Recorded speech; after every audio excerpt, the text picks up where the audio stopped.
The years 1918 to 1921 were a dangerous time for Irish newspapers, and in this short documentary we will discuss aspects of that history. The film is divided into two parts. The first section will give an overview of censorship and propaganda, as well as discussing violence against newspapers. The second section will be a case study of one newspaper, the Westmeath Independent, based in Athlone. As can be seen in this map taken from the Atlas of the Irish Revolution, newspapers across the country suffered from a variety of attempts to control their actions, ranging from legislation to violent intimidation. At the beginning of the War of Independence, newspapers had to contend with a strict censorship regime.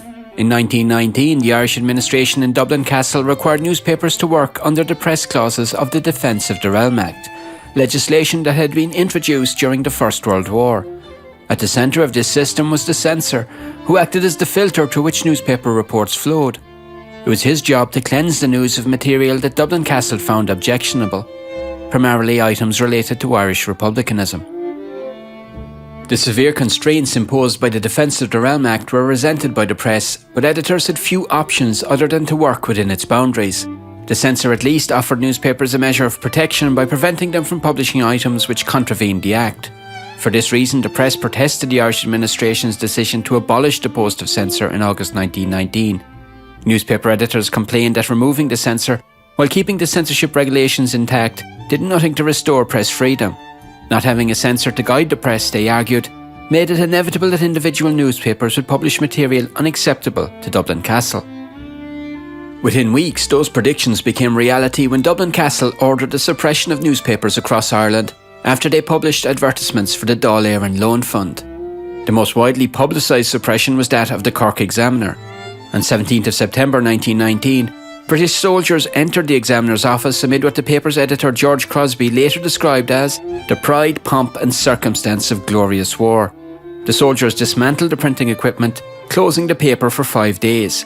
However, those events marked a high point of the censorship regime that had existed under the Defence of the Realm Act. The suppressions were condemned internationally, causing the British government to end the policy by December 1919. Officially, Irish newspapers were to remain free of suppression for the remainder of the conflict.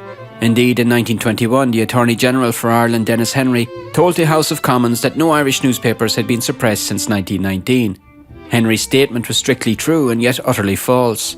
While there were no official suppressions between January 1920 and July 1921, there were over 40 separate attempts by various sections of the Crown Forces to disrupt the work of newspapers through extreme violence, the arrest and incarceration of editors, or the dismantling of printing equipment. The upper levels of the administration in Dublin Castle, the British Army and the police all considered the majority of Irish newspapers to be active enemies of British rule in Ireland. Both the Freeman's Journal and the Irish Independent, due to their national circulations, were seen as prime examples of that antagonistic press. The Commander-in-Chief of the British forces in Ireland, General Neville Macready, was obsessed with the Freeman's Journal, and the paper's reportage was closely monitored within Dublin Castle, with the result that its owners and editor were jailed in December 1920. Macready's hostility towards Irish newspapers was replicated elsewhere in the Crown Forces. In August 1920, a Galway-based RIC inspector claimed that it was the Irish Independent which, to quote, creates, fosters and foments hatred of the English government from day to day, from week to week, from year to year. That same month, an RIC report from Westmeath complained that it was futile to try and curtail the spread of Republican literature since, to quote, the daily papers from Dublin were doing more to promote sedition than anything else. Another example of many was provided by Michael McCormack, an officer in the IRA's Athlone Brigade. He was captured by the Crown Forces in 1921 and later recalled his interrogation by Black and Tans in Athlone. McCormack claimed that they threatened to shoot him along with fellow IRA prisoners. He stated that the Black and Tans told the prisoners that, after their deaths, they would appear as, and to quote, Irish heroes in tomorrow's issue of the Irish Independent. But what was in those papers which so antagonised Dublin Castle and the Crown Forces? The Freeman's Journal and the Irish Independent opposed violence whether carried out by the IRA or the Crown Forces. Nor did they demand an Irish Republic, instead calling for Dominion Home Rule. Yet they were unremittingly critical of British rule in Ireland. For example, during the Republican hunger strikes of April 1920, both papers were supportive of the prisoners, and they each described the British Army as the Army of Occupation. The two papers, especially the Freeman's Journal, also gave extensive coverage to the campaign of reprisals carried out by the police and military. That editorial policy, which should have been the entitlement of a free press, caused the Crown Forces to make numerous raids into Freeman's offices, including the use of incendiary devices on at least 2 occasions. Elsewhere, many papers took a similar editorial policy to the Freemen, leading to attacks by the Crown Forces against the Galway Express, Kerry Men, Kerry News, Leitrim Observer, Newcastle West Weekly Observer and the Westmeath Independent, amongst many others. Republicans likewise sought to silence sections of the press, although they lacked the legislative means by which to censor or suppress newspapers. The offices of the Irish Independent were attacked by the IRA in December 1919, as were those of the Cork Examiner in December 1920.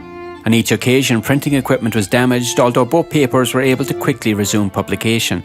The editor of the Cork Constitution was threatened by the local IRA and warned to leave the country, and it seems probable that there were similar incidents elsewhere.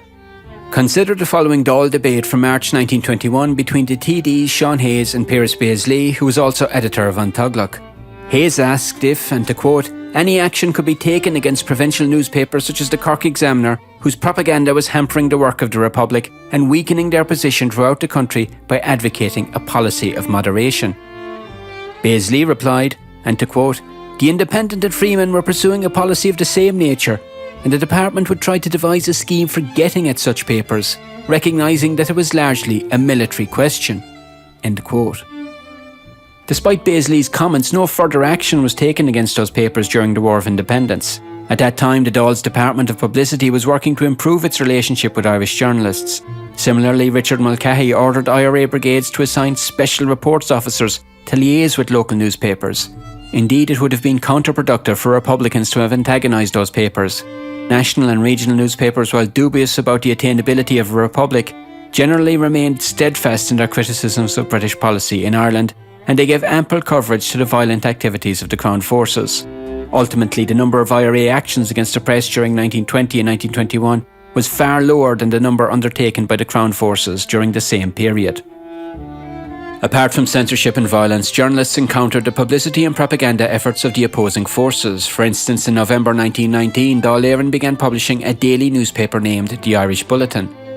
Desmond Fitzgerald, the head of the Dáil's Department of Propaganda, later renamed the Department of Publicity, was the driving force behind this new paper, deeming it necessary to take full advantage of the increasing international interest in Ireland.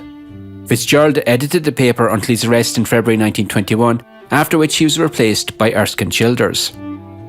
Although the Bulletin was an official publication of Dáil Éireann, it was not intended for popular consumption in Ireland, but was aimed primarily at an international audience.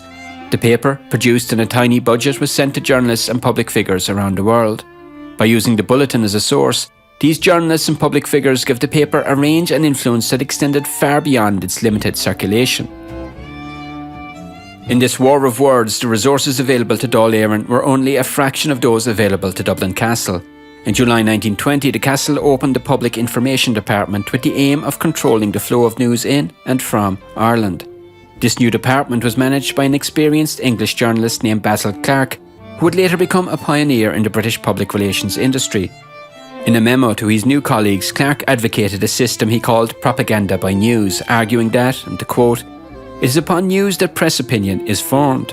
Dublin Castle, he advised, should provide journalists with official reports and statements that were compatible with what he called verisimilitude, that is to say that they should give the appearance of truth. To underline his point, Clarke warned, and to quote, as soon as propaganda becomes evident or its existence is suspected, it is bad propaganda. The service must look true and it must look complete and candid. To this end, Clarke advised that Castle press statements should occasionally include facts that were unfavourable to the Crown Forces. By giving the appearance of candour and accuracy, journalists would be won over, or so Clarke believed.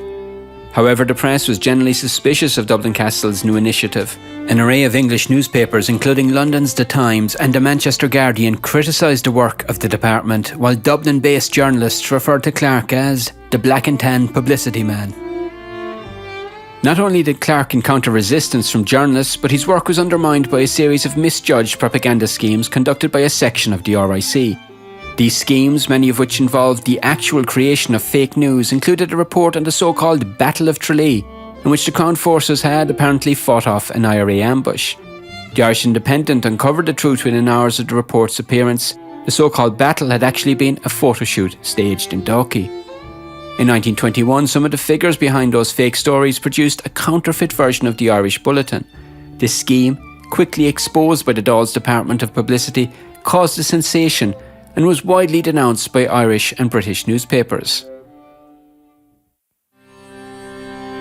Now that we have discussed topics such as legislation, censorship, intimidation and propaganda, we will look more closely at the Westmeath Independent. We begin with its demise. This photo was taken in early November 1920, shortly after the paper's offices and printing works, whose remnants can be seen here, were destroyed by fire. The building was a mass of ruins and twisted pillars, with all the expensive printing machinery reduced to rubble. The business, which had employed well over 100 people, was gone. How did it come to this? Why had the printworks been attacked? And why did the Crown forces regard the Westmeath Independent as an enemy of British rule in Ireland? If we rewind 6 years to the beginning of the First World War, the readers of the Westmeath Independent would have seen their weekly paper carry headlines such as "Intolerable German aggression to be crushed," "England champions the cause of freedom supported by a united Ireland." The paper was a proud ally of the British war effort, regularly calling for Irishmen to join the British Army. Yet a number of factors caused the paper to reassess its editorial policy between 1914 and 1920. There was, among other developments, the British government's equivocations over Home Rule, the thousands of Irish casualties on the Western Front and at Gallipoli, the constraints which Dublin Castle imposed on newspapers, the Easter Rising of 1916, the conscription crisis of 1918, and the general election in December of that year, which had been dominated by Sinn Féin. Between 1914 and 1920, the Westmeath Independent and the Athlone printworks were owned by the Chapman family, who had purchased the businesses in the 1880s. Limerick-born Michael MacDermot Hayes became editor of the paper in the early 1900s, a position he would hold until 1921, having previously worked with a range of newspapers from the Limerick Leader to the Daily Express in Dublin. Despite his support for Irish recruitment to the British Army, MacDermot Hayes would become increasingly critical of both the British government and the Irish Parliamentary Party after the 1916 Rising. MacDermot Hayes was particularly enraged by what he considered as the Irish Parliamentary Party's failure with regard to the treatment of interned Republicans and the growing prospect of partition. By the time of the conscription crisis of 1918, when the British government tried to impose compulsory enlistment in Ireland, the Westmeath Independent took a leading role in local efforts to defeat what the paper described as a blood tax on the Irish people. This editorial policy did not go unnoticed by Dublin Castle, and in April of that year, it ordered that the paper be shut down for supposedly contravening the censorship regulations. In the early hours of 5th of April, a party of British soldiers entered the offices of the Westmeath Independent and began to dismantle the printing machinery. This work took 2 hours, enough time for a crowd to gather in the vicinity, and they indulged in hissing and booing when the soldiers departed carrying boxes of disassembled printing equipment. On the day after the suppression, which would last for 2 weeks, the Irish Independent interviewed Thomas Chapman. Chapman suggested that his paper was targeted by Dublin Castle not because it had broken any regulations, but because it, and to quote Chapman, pursued a strong political policy demanding a settlement of the Irish question on independent national lines. Chapman was referring to his and his editor's attitudes towards Sinn Féin. By this stage, the paper was widely seen not only as a critic of the Irish Parliamentary Party, but as a supporter of the Republican Party. This support extended beyond the pages of the paper, since both Chapman and MacDermot Hayes had become committee members of Sinn Féin's Athlone branch in August 1917. 2 months later, an editorial in the paper declared that Sinn Féin policies were the only effective weapon to save the Irish nation. By the time of the local elections of June 1920, the paper was running banner headlines such as "Sinn Féin is the nation, vote for the nation's candidates." At the same time, the Westmeath Independent denounced British policy in Ireland, and the British Prime Minister David Lloyd George was a particular target. He was, the paper editorialised in June 1920, the greatest trickster of his age, an overrated poltroon, whose love of office and power has made him a renegade. When it came to a settlement for Ireland, the paper went further than many of its contemporaries. Whereas others pushed for full Dominion Home Rule, the Westmeath Independent's editorials hinted at a desire for outright separation from the British Empire. The Westmeath Independent was thus one of the county's most obvious critics of the Crown forces and British rule in Ireland. Yet it had always remained within the boundaries of the law, a point that was made by Frederick Roberts, MP for West Bromwich and a member of the Typographical Union, when he defended the Westmeath Independent in the House of Commons during 1920.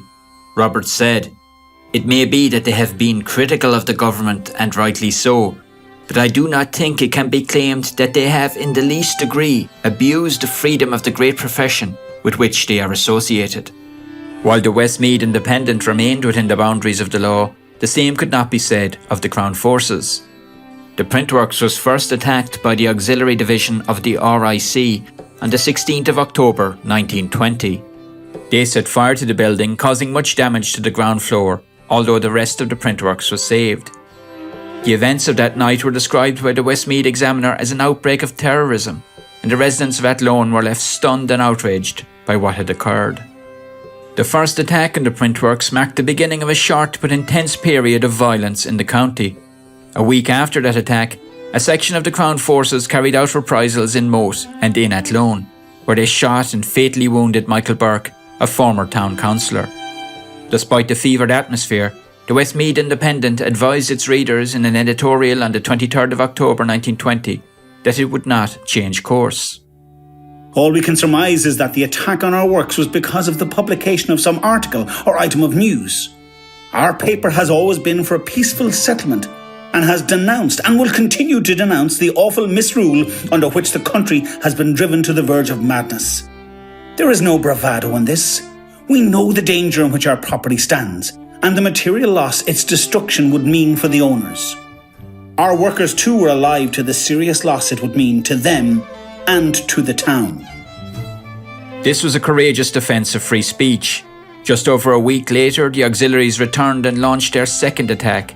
This time, they destroyed the printworks, silencing a newspaper they considered to be an enemy. By July 1921, the pen of the censor had long been replaced by the sword of reprisals. At the time and to this day, reprisals are often presented solely as the wild actions of a police force placed under intolerable pressure by ambushes and assassinations. Yet many reprisals, especially those against newspapers, have the appearance of being well planned. In the case of the Westmeath Independent, the attackers had learned from their failure to burn the building in the first attack, and thus made sure to deploy enough incendiary devices to completely destroy the building during their second attack.